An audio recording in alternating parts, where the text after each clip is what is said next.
Manajer tim Ducati Lenovo, Davide Tardozzi, kembali angkat suara soal dua anak asuhnya yang tak mampu menaklukkan keganasan YZR-M1 milik Fabio Quartararo pada gelaran MotoGP Jerez 2025. Aroma persaingan panas membara di aspal Jerez. Namun sayang, dua jagoan Ducati Lenovo, Marc Marquez dan Francesco Bagnaia, harus rela diasapi oleh sang El Diablo sepanjang akhir pekan yang menegangkan di Spanyol. Drama dimulai sejak sesi kualifikasi. Marquez, sang raja tikungan, nyaris saja menyamai kecepatan Quartararo. Tapi takdir berkata lain, hanya 0,33 detik memisahkan keduanya. Pole position pun jatuh ke tangan Fabio, meninggalkan Marquez menggigit jari. Lanjut ke balapan utama, gantian Pecco Bagnaia yang terjebak dalam bayang-bayang Quartararo. Selama 25 putaran penuh ketegangan, Bagnaia tak sekalipun mampu menyalip sang rival asal Prancis. Akhirnya, podium ketiga menjadi satu-satunya pelipur lara. Davide Tardozzi, dengan wajah tenang namun penuh makna, menjelaskan situasi pelik ini. Menurutnya, dalam dua sesi krusial, kualifikasi dan balapan, Desmos Edici masih belum mampu mengungguli kehebatan motor Yamaha. Namun, Tardozzi tetap memancarkan keyakinan. Marc sudah sangat dekat, tegasnya. Ia pun mengungkap bahwa Marquez tengah memfokuskan kerja kerasnya pada bagian depan motor Ducati. Dan meski hasil belum memihak, sang manajer enggan larut dalam kecemasan. Banyak yang tak percaya ini mungkin terjadi. Tapi kami bukan hanya punya dua juara besar, kami punya dua pembalap cerdas. Ucap Tardozzi penuh keyakinan, dikutip dari Bola Sport via Escom. Teka-teki performa Ducati mulai terjawab pada sesi tes usai balapan, Senin 28 April. Marquez menggila. Catatan waktu terbaik 1 menit 35,876 detik membuatnya jadi yang tercepat hari itu. Ducati memperlihatkan kerja keras di balik layar garasi, memperkenalkan pembaruan penting pada beberapa komponen yang sebelumnya meragukan selama musim dingin. Sebuah langkah besar untuk menyambut babak baru musim ini. Namun, tak semua cerita indah datang dari garasi Ducati. Pecco Bagnaia harus puas di posisi ke-17, terpaut jauh 1,585 detik dari rekan setimnya. Angin merusak pengaturan kami, terutama di tikungan cepat, ungkap Bagnaia kepada paddock GP. Ia pun mengaku tak merasakan perubahan berarti, hingga akhirnya memilih kembali ke setelan dasar, mengikuti jejak Marc Marquez. Saya tidak sempat mencobanya di Thailand karena kendala logistik. Tapi beberapa bagian saya suka, dan akan saya gunakan di Le Mans, ujar Pecco, sambil menambahkan bahwa komponen lain yang belum meyakinkan akan diuji ulang di Aragon.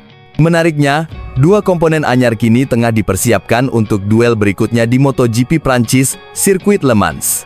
Namun Bagnaia secara jujur mengakui, Marquez lah yang lebih memahami arah pengembangan. Bukan sasisnya, saya tak merasakan cukup untuk mengujinya. Tapi Marc mencobanya dan dia melakukannya dengan benar, akui Pecco, penuh respek.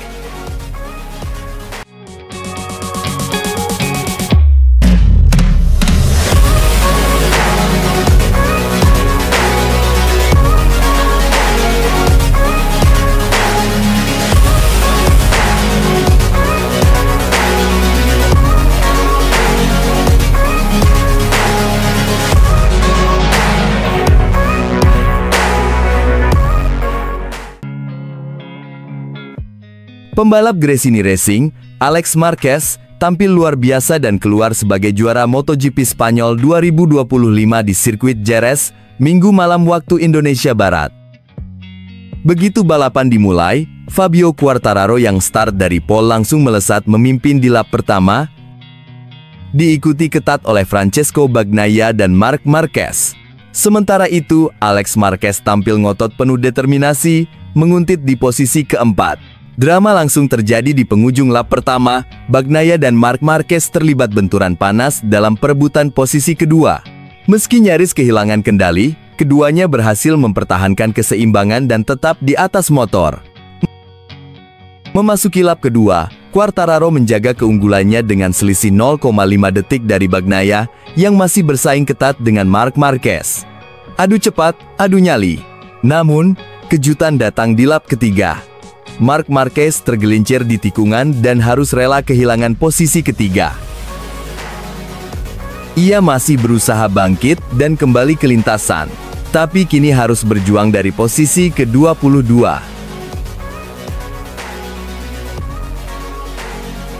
Sementara itu, Alex Marquez langsung memanfaatkan momen. Ia naik ke posisi ketiga, menggantikan posisi yang ditinggalkan sang kakak.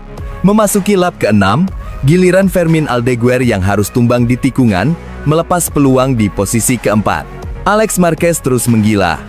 Ia sukses menyalip Bagnaia dan mengambil alih posisi kedua. Perlahan tapi pasti, ancamannya ke posisi terdepan makin nyata. Di lap ke-9, Quartararo masih memimpin, tapi bayang-bayang Alex Marquez makin dekat, dengan Bagnaia masih membayangi di posisi ketiga. Puncaknya terjadi di lap ke-11. Alex Marquez dengan manuver berani menyalip Quartararo dan merebut pimpinan balapan. Suasana Jerez pun bergemuruh. Petaka bagi Joan Mir datang di lap ke-15 saat ia terjatuh di tikungan ke-6 dan gagal melanjutkan lomba. Sementara itu, Alex Marquez terus melesat. Ia memperlebar keunggulan atas Quartararo menjadi 1,5 detik, lalu makin tak terkejar hingga 2,4 detik memasuki lap ke-20. Di posisi kedua, Quartararo dan Bagnaia saling adu cepat dalam duel super sengit, sementara Marc Marquez menunjukkan mental baja, merangsek dari posisi ke-22 hingga naik ke posisi ke-15. Akhirnya, Alex Marquez menyegel kemenangan luar biasa di MotoGP Spanyol 2025. Fabio Quartararo finish di posisi kedua, dan Francesco Bagnaia melengkapi podium di tempat ketiga. Bravo, Alex Marquez!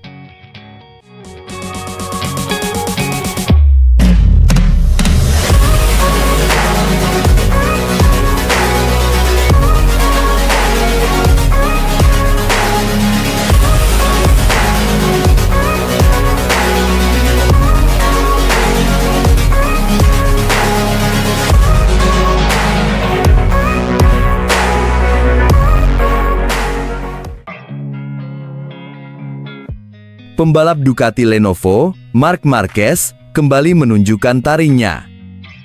Ia sukses merebut podium tertinggi dalam sprint MotoGP Spanyol 2025 setelah duel sengit merebut posisi terdepan dari Fabio Quartararo yang harus apes malam itu. Nasib kurang beruntung menghampiri Quartararo. Start dari pole position, El Diablo sebenarnya tampil menjanjikan. Tapi mimpi indah itu harus berakhir cepat di sirkuit Jerez, Spanyol, Sabtu malam waktu Indonesia Barat. Duel seru terjadi sejak lampu start padam. Quartararo sempat memimpin dengan gagah, namun Marquez yang tak kenal ampun berhasil menyusul di putaran kedua. El Diablo kehilangan kendali, tergelincir di sektor 3, dan harus mengakhiri sprint lebih cepat. Crash keras yang membuat Quartararo gigit jari. Sementara itu, Marc Marquez langsung melesat tanpa tandingan. Ia mengunci posisi terdepan dan melibas lap demi lap hingga akhirnya kembali merebut kemenangan sprint yang kelima musim ini. Sejarah tercipta. Marquez kini menjadi pembalap pertama yang mampu mengoleksi 5 kemenangan sprint race. Tak kalah seru, podium kedua diraih sang adik, Alex Marquez, yang kembali membuktikan dirinya sebagai spesialis runner-up. Sedangkan Francesco Bagnaia tampil konsisten dan cerdas, melengkapi podium dengan finish di posisi ketiga. Sejak start, Marquez tampil agresif. Ia langsung mengincar posisi terdepan, tapi Fabio Quartararo tak mau kalah. El Diablo sempat melakukan manuver brilian di tikungan pertama, mempertahankan posisi puncak. Di belakang mereka, Alex Marquez dan Francesco Bagnaia terus membuntuti dengan jarak super ketat, membuat jalannya sprint makin panas. Quartararo berjuang mati-matian melawan tekanan Marquez, tapi sayang, petaka datang di tikungan 6 sektor 3. Saat mencoba bertahan dari serangan Marquez di sisi dalam, Quartararo kehilangan grip dan tergelincir, mengalami low side, lalu crash. Sprint pun berakhir lebih cepat baginya, baru 2 putaran berjalan, Marquez pun melenggang sendirian di depan. Sisa balapan penuh drama. Dengan 8 lap tersisa, tikungan 6 kembali memakan korban. Kali ini Jack Miller dari Yamaha yang harus mencium aspal dan gagal finish. Tak lama kemudian, Johan Zarco dari LCR Honda Castrol juga mengalami crash hebat di tikungan 2. Namun semua insiden itu tak menghentikan Marquez. Ia terus melaju tanpa ada yang mampu mengusik, memastikan kemenangan kelimanya di sesi sprint dengan gaya sang penguasa. Marc Marquez benar-benar mengamuk di Jerez.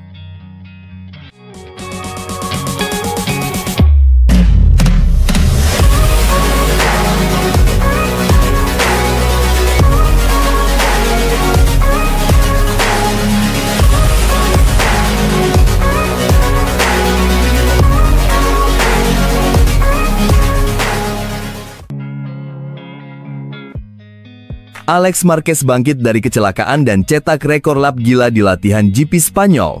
Sebuah aksi luar biasa meledak di sirkuit Jerez. Alex Marquez, sang pebalap Gresini, berhasil bangkit dari kecelakaan yang mengguncang tubuhnya dan bukan hanya kembali ke lintasan, tapi menorehkan sejarah dengan catatan waktu 1 menit 35,991 detik. Inilah rekor lap tercepat yang pernah ditorehkan di kelas utama MotoGP Jerez.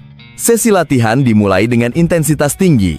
Raul Fernandez dari Trackhouse, Aprilia langsung menggebrak dan memimpin, disusul oleh Fabio Quartararo yang mengawal ketat di posisi kedua, ditemani oleh tandem setianya, Alex Rins.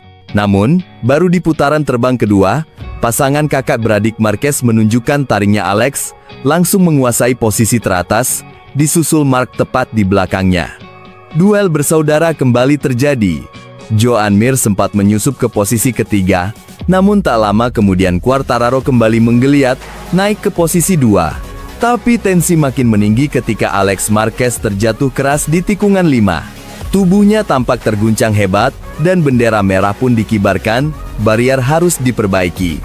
Drama belum juga reda, bahkan baru dimulai. Sesi kembali berjalan, dan langsung Franco Morbidelli melesat ke posisi 2. Tidak lama, giliran Quartararo memimpin waktu tercepat. Dengan 35 menit tersisa, Bagnaia pun ikut naik ke posisi 2, memanaskan papan klasemen. Namun, perubahan datang bertubi-tubi. Marc Marquez kembali mengamuk dan mengambil alih posisi 2. Pedro Acosta serta Brad Binder juga ikut dalam persaingan panas, menembus posisi 3 dan 4 sebelum Binder ikut tergelincir dari persaingan akibat crash. Masuk 15 menit terakhir semua mata tertuju ke lintasan. Quartararo jatuh. Bendera kuning kembali berkibar, membuat banyak catatan waktu dibatalkan.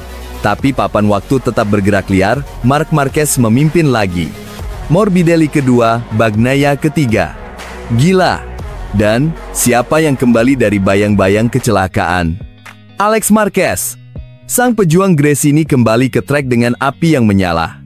Ia melesat naik ke posisi 3. Dan tak lama, Bagnaia rebut posisi pertama dengan 3 menit tersisa. Tapi para rival masih panas membara. Serangkaian crash lagi-lagi membuat banyak lap dibatalkan. Namun satu nama tetap berdiri tegak tak tergoyahkan. Alex Marquez. Ia menghantam waktu tercepat dan mencetak sejarah, 1 menit 35 detik di Jerez. Sesuatu yang belum pernah terjadi sebelumnya. Di tengah kekacauan bendera kuning dan jatuhnya para pebalap, tak ada yang mampu menyentuh catatan waktu Alex. Ia menutup sesi sebagai yang tercepat, Bagnaia di posisi 2, tertinggal 0,103 detik. Morbidelli meraih posisi 3, disusul oleh Marc Marquez, dan Quartararo melengkapi 5 besar. Barisan selanjutnya juga tak kalah sengit, Fermin Aldeguer, Johan Zarco, Pedro Acosta, Fabio Di Giannantonio, dan Joan Mir. Mir mengamankan tempat terakhir menuju Q2 dengan selisih super tipis, hanya 0,55 detik dari Binder.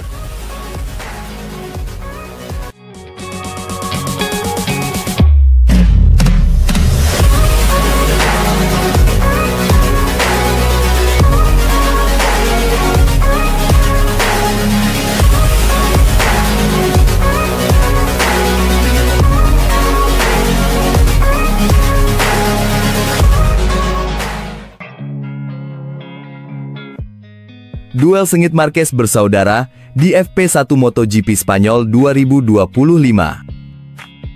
Alex taklukan sang kakak, ketegangan langsung terasa sejak awal sesi latihan bebas pertama MotoGP Spanyol 2025 di sirkuit Jerez, Jumat. Pertarungan seru antar dua bersaudara, Marc Marquez versus Alex Marquez, menjadi sorotan utama. Tak butuh waktu lama, Alex Marquez tampil beringas. Saat sesi baru berjalan 9 menit, pembalap Gresini Racing itu langsung mencetak benchmark waktu tercepat 1 menit 37,239 detik, menggebrak papan catatan waktu. Sementara itu, sang kakak, Marc Marquez, sempat kesulitan di 15 menit pertama. Pembalap Ducati Corse itu terdampar di posisi ke-11. Namun, juara dunia 8 kali ini tak tinggal diam. Di outing kedua, Marquez menunjukkan kelasnya perlahan tapi pasti. Ia merangkak naik dan memperbaiki catatan waktunya. Sisa 22 menit jadi titik balik. Marc Marquez akhirnya sukses memimpin, unggul tipis hanya 0,51 detik dari Alex. Suhu persaingan makin panas. Namun drama belum selesai. Alex Marquez sempat tergelincir di tikungan pertama, tapi semangat juara dalam dirinya tak padam. Sang juara dunia 2 kali itu bangkit dengan garang. Dan, boom, di 6 menit terakhir, Alex kembali menggeser posisi Marc. Dengan catatan fantastis 1 menit 36,831 detik, Alex mengunci posisi puncak di akhir sesi. Marc Marquez mencoba segala cara untuk membalas, namun waktu tak berpihak padanya. Ia harus puas finish di posisi kedua, tertinggal 0,357 detik dari sang adik. Sementara itu, Fabio Quartararo tampil cukup impresif untuk Yamaha, mengamankan posisi ketiga di depan Maverick Vinales yang juga tampil konsisten. Dari kubu Honda, Joan Mir jadi yang tercepat, menempati posisi 5, menyalip Jack Miller dari Pramac Yamaha. Juara bertahan Francesco Bagnaia belum menemukan ritme terbaiknya di FP1 kali ini. Ia hanya mampu finish di posisi ke-7, terpaut 0,701 detik dari waktu terbaik Alex. Posisi 10 besar dilengkapi oleh Johann Zarco, Alex Rins, dan Franco Morbidelli. Sementara para pembalap Jepang mencuri perhatian dengan performa solid, 5 rider asal negeri Sakura sukses menembus 10 besar.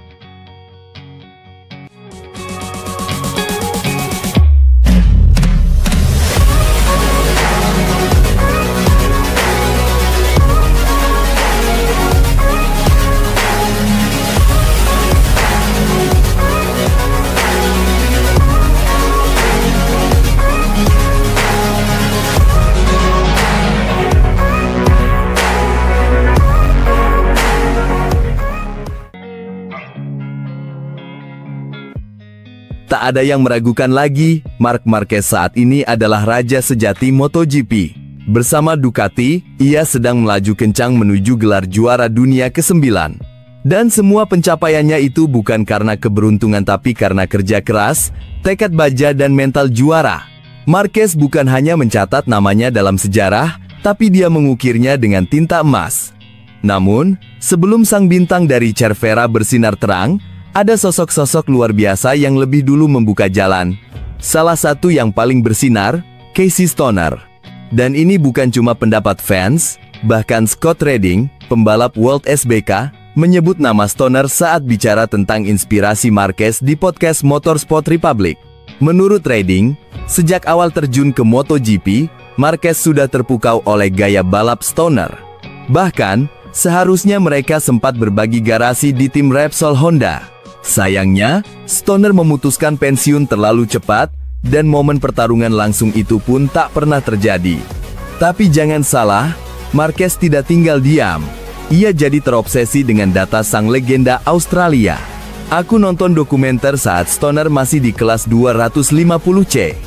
Dia jatuh, lalu makin kencang, dan jatuh lagi, cerita Redding. Dia nggak pernah menyalahkan motornya, dan Marquez juga sama. Dia belajar dari Stoner, menganalisis setiap data. Dari cerita yang ku dengar, Casey adalah satu-satunya panutan yang ada di benaknya dan gaya membalapnya, ya ampun, mirip banget. Kita bisa lihat kemiripan itu dengan jelas di sirkuit Phillip Island kandang Stoner yang kini juga dikuasai Marquez. Lihat cara dia melibas tikungan, terutama di tikungan 3 Phillip Island itu gila. Seperti dia sudah berbulan-bulan menganalisis setiap pergerakan Stoner. Kalau mereka berdua pakai baju balap hitam polos, kita pasti kesulitan membedakan. Cara dia bangkitin motor, menyerang di momen perubahan arah, semuanya mirip banget. Dia adalah stoner junior tapi dengan ambisi yang bahkan lebih membara. Memang, rasa laparnya akan kemenangan kadang bikin dia jatuh, tapi itu bukan kelemahan, itu adalah bagian dari mental petarung sejati, tegas Redding. Dan jangan lupakan kedatangan Marquez ke Ducati, serta adaptasinya yang super cepat setelah bertahun-tahun bersama Honda.